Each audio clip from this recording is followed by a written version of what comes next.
The longest reigning and most loved British monarch in history has died at the age of 96.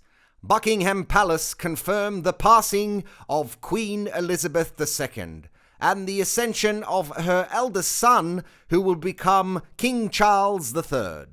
The death has shocked people around the world, many unaware a queen could die, having never experienced it before.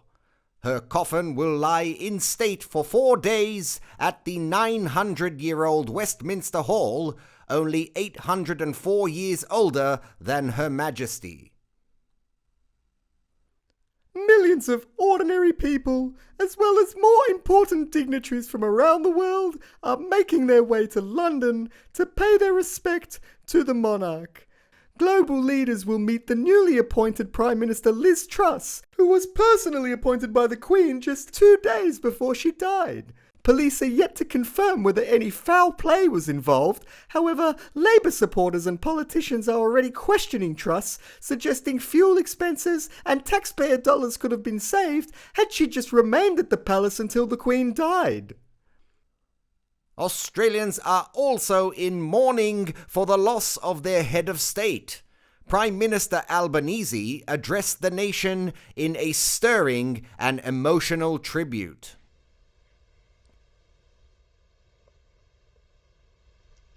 Good morning. This time of mourning will pass. What a leader! Victorian Premier Daniel Andrews, on the other hand, continued to accept no responsibility for an accident involving the Queen years ago. Well, I can absolutely make the point that both Kath and I were struck by her. So, as the world comes to terms with the passing of Her Majesty, tragically taken from us after just 96 years, we take a moment to look back on an innings well played, as they might be saying at the Lord's Cricket Ground in London today. Here's our tribute to the much-loved Queen.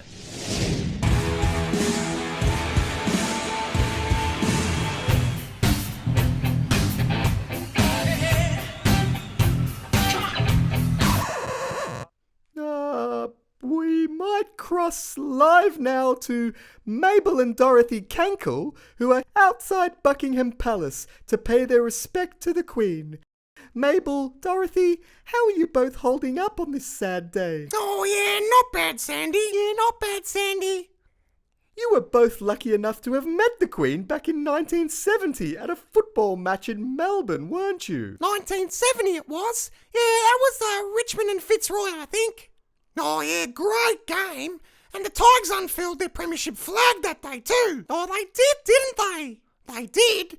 You hate the Tigers though, don't you? Oh, I don't hate the Tigers, but I love the Bombers. She hates the Tigers.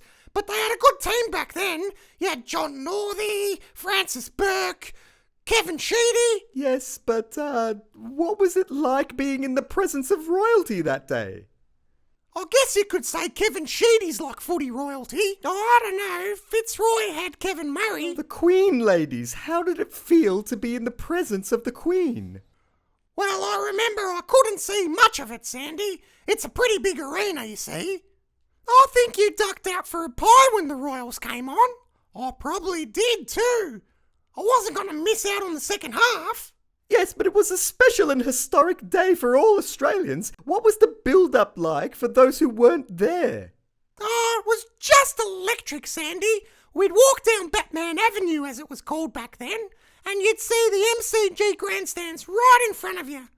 We'd all been waiting all summer for the footy to start. No, the build-up to the Queen arriving. Oh, I'm not sure we knew the Queen would be there. Do you remember? Please tell us. Well, I know it was a Sunday afternoon, which was strange because footy wasn't played on the Sabbath before the Queen came, but my priest assured me it wasn't satanic or anything, and that it wouldn't be a sin to watch the Tigers unfurl the flag. So I got in my car and picked up Dorothy, and we got stuck in traffic on Hoddle Street for 3/4 of an hour. I honestly blame the whole royal family for the traffic and for Richmond losing. Plus, we missed the first quarter. That's why you got the pie at half time! Well, at least it sounded like a pretty good game of footy. Mabel and Dorothy Cankle there with some insights into the life and times of the Queen. Thanks, Sandy. Bye, Sandy. What more can we say about Her Majesty the Queen that hasn't been said already, Brian? Absolutely nothing, Sandy. So instead, we pay tribute to the Queen through the words of those who were closest to her, the rich and famous elite who have taken to Twitter to signal their virtue in 280 characters or less. We've shortened them further and removed capitalization and punctuation to make it easier for our younger viewers to read.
A beautiful and very modern tribute, Sandy.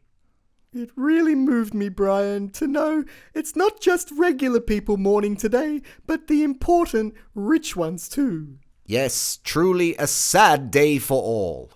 Well, not for Indigenous people, Brian. Oh, of course not. Not for Indigenous people, no.